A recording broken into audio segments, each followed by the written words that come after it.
चौथा प्रश्न, भगवान आपकी स्मृति क्यों इतनी चमत्कारिक है? सुबह नाश्ते में क्या लिया, यह भी मैं दोपहर के आते आते भूल जाता हूं। क्या अच्छी स्मृति का गुर बताने की कृपा करेंगे? सहजानंद, मैं तुम्हें बता सकता हूं कि 1974 में 12 फरवरी को सुबह नाश्ते में मैंने क्या लिया, या 1977 में सुबह के भोजन में क्या लिया, या 1978 में 15 मार्च को सांझ के भोजन में क्या लिया। और उसका कारण ये नहीं कि मेरी स्मृति अच्छी, उसका कुल कारण इतना है कि नाश्ता में रोज वही लेता हूं और भोजन भी रोज वही करता हूं, उसमें भेद ही नहीं करता। तुम कोई भी तारीख की पूछ लो, मैं जवाब दे सकता हूं।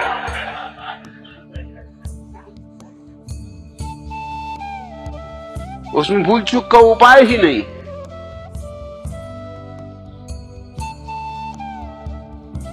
कुछ चमत्कार की बात नहीं है। अब अगर एक ही नाश्ता कोई आदमी ले रहा हो रोज बरसों से, भूलना भी चाहे तो कैसे भूले, तुम बताओ। चमत्कार याद रखने में नहीं होगा, चमत्कार भूलने में हो जाए। भूल सकते ही नहीं। खाना भी वही लेता हूं रोज नियमित, सुबह भी वही, शाम भी वही। उतने ही कप चाय पीता हूं रोज, तारीख कोई हो, दिन कोई हो, साल कोई हो। स्वस्थ हूं कि बीमार, कोई फर्क नहीं करता। हर हालत में सब वैसा ही चलने देता हूं जैसा चलता है। इसमें कुछ स्मृति की खूबी नहीं है।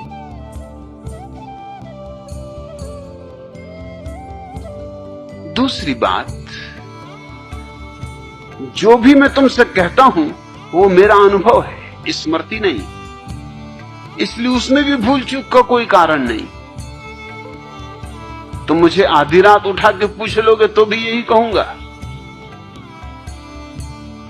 क्योंकि मेरा अनुभव है। हां, अगर तुम्हारा अपना अनुभव नहीं है तो गड़बड़ खड़ी हो जाती। स्मृति पर निर्भर रहने का मतलब यह होता है कि तुम दूसरों के अनुभव पर निर्भर रह रहे हो। गीता में क्या लिखा है, अगर ये तुम्हें याद रखना है तो स्मृति चाहिए। कुरान में क्या लिखा है, अगर ये तुम्हें याद रखना है तो स्मृति चाहिए। मैं गीता कुरान की फिक्र ही नहीं करता, और कभी अगर गीता कुरान का उल्लेख भी करता हूं तो भी इसकी फिक्र नहीं करता कि लिखा भी है उनमें ऐसा कि नहीं लिखा है।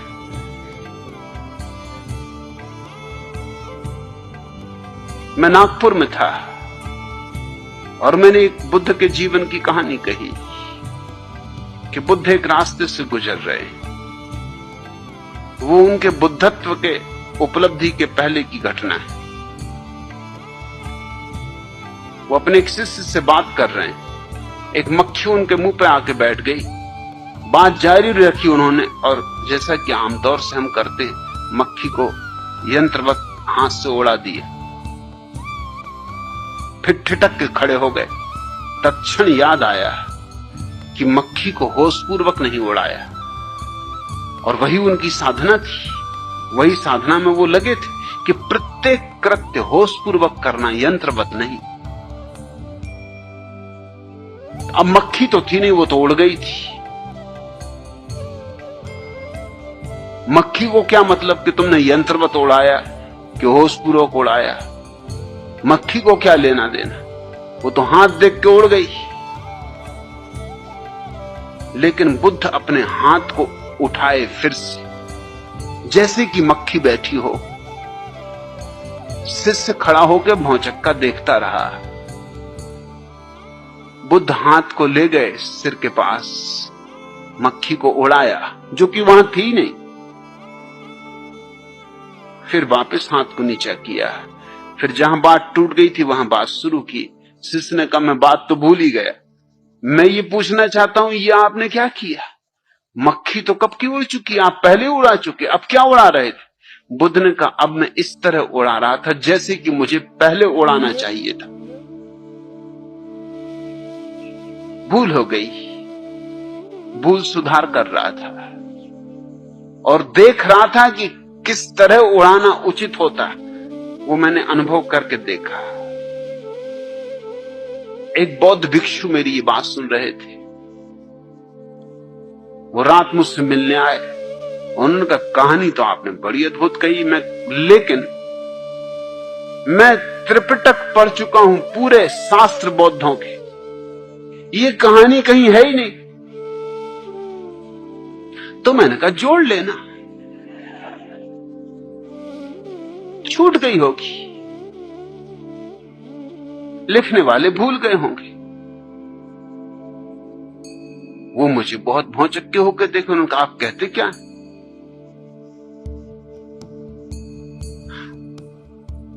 2500 साल बाद आप कैसे सुधार कर सकते हैं शास्त्र? मैंने कहा मुझे शास्त्र से कुछ लेना देना नहीं, मैं बुद्धत्व का स्वाद जानता हूं।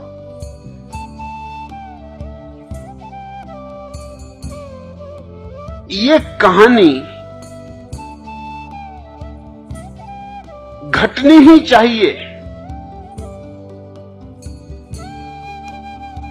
बुद्धत्व की साधना में जो लगा है उसके जीवन में ऐसी घटे वैसी घटे, कोई और ढंग से घटे, मगर ये घटना घटनी ही चाहिए, कई तरह घट सकती।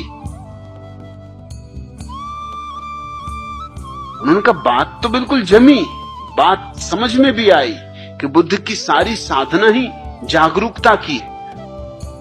तो मैंने कहा कि बस बात जमने की बात है, बात समझने की बात है। बुद्ध की अंतरधारा के विपरीत तो नहीं है बात। उन्होंने कहा नहीं, अंतरधारा के विपरीत नहीं, अंतरधारा के बिल्कुल अनुकूल है। तो फिर मैंने कहा कि मेरा अंतरधारा से लेना देना है, शास्त्रों से मुझे क्या पड़ी?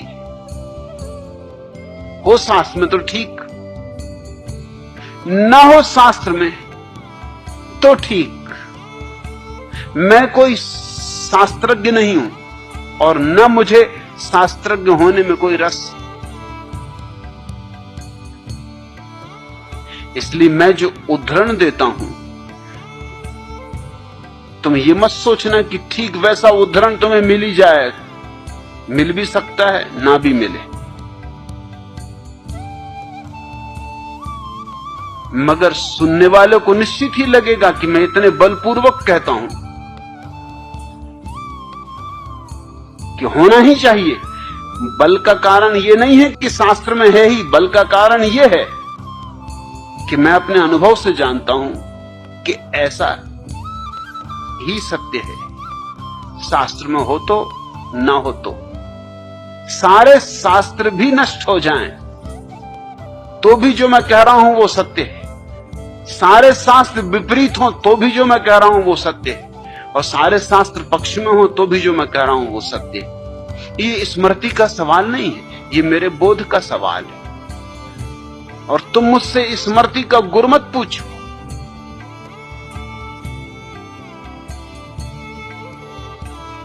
तुम मुझसे बोध का गुर पूछो। मैं यहां स्मृति सिखाने के लिए नहीं बैठा हूं। स्मृति सीखनी हो कठिन मामला नहीं है, एक ही रास्ता, खूब घोंको, और कोई रास्ता नहीं है स्मृति का। जो भी याद करना है खूब घोंकते रहो उसको,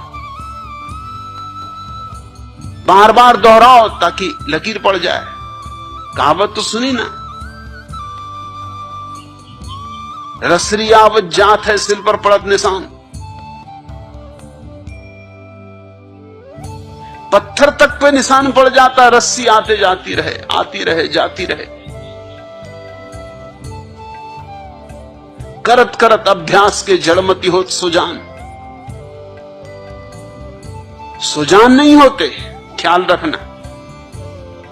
जड़मती तो जड़मती ही रहते हैं, अभ्यास कितने ही करें।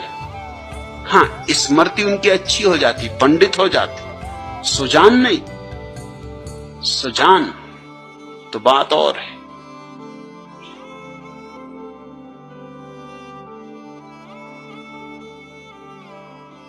और जड़मती भी, अगर कोई पक्के जड़मती हो तो ये कहावत भी उन पर लागू नहीं होगी। रस्सी आती रहे जाती रहे घिस जाएगी, रस्सी टूट जाएगी, उनके सिल पे निशान वगैरह नहीं पड़ेगा। अगर सिल ही मजबूत हो तो क्या करेगी रस्सी।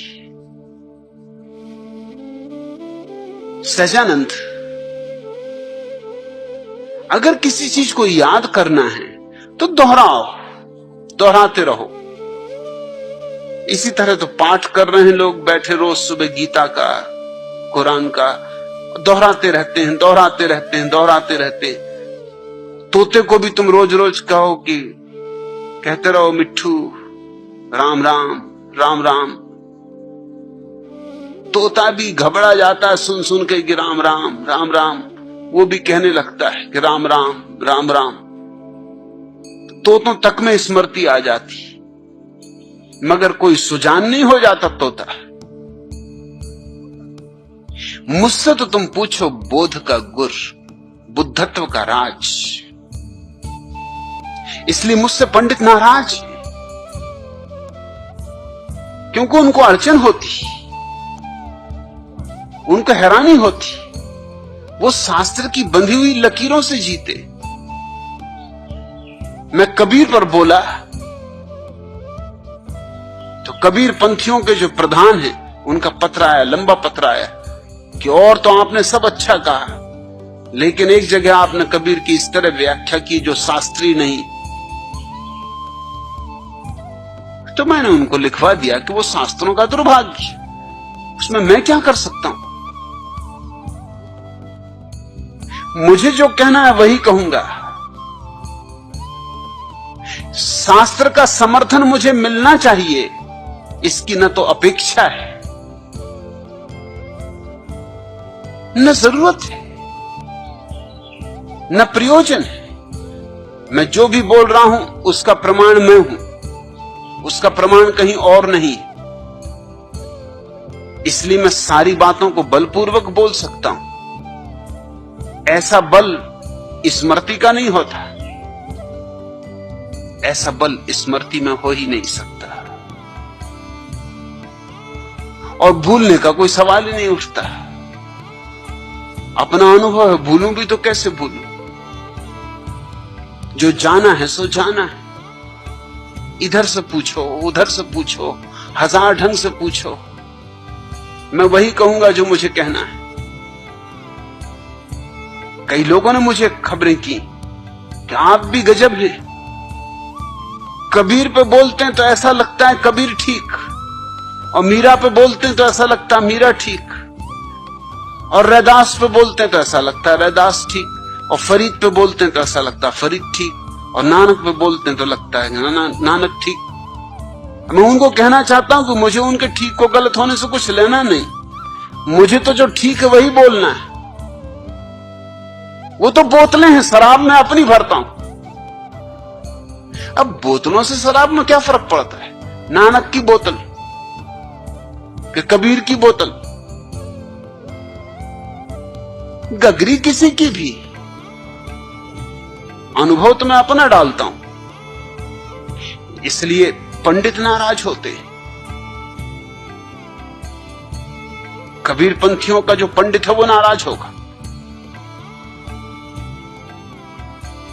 जो लोग अनुभव की दिशा में चल रहे हैं वो तो कबीर के संबंध में मैंने जो कहा है उससे आह्लादित हो जाएंगे, मगर कबीर को पांडित्य की तरह पकड़ने वाला आदमी नाराज हो जाएगा। अब कबीर जैसे आदमी को भी तुम पंडिताऊ ढंग से पकड़ते हो तो हद हो गई, तो तुम किसको छोड़ोगे। कबीर ने कहा है मसी कागज छुओ नहीं, कि मैंने कभी कागज और स्याही हाथ से नहीं छुई। और कबीर ने कहा लिखा लिखी की है नहीं, देखा देखी बात। मगर कबीर को मानने वाले उनके जो बड़े महंत थे उनने पत्र लिखा बड़े गुस्से में कि आपने जो कहा ये शास्त्र के विपरीत पड़ रहा है। और कबीर कहते हैं लिखा लिखी की है नहीं, देखा देखी बात। और मैं देखा देखी बात कर रहा हूं, वो लिखा लिखी की बात उठा रहे हैं। अब कबीर के साथ कौन है, मैं हूं या ये महंत?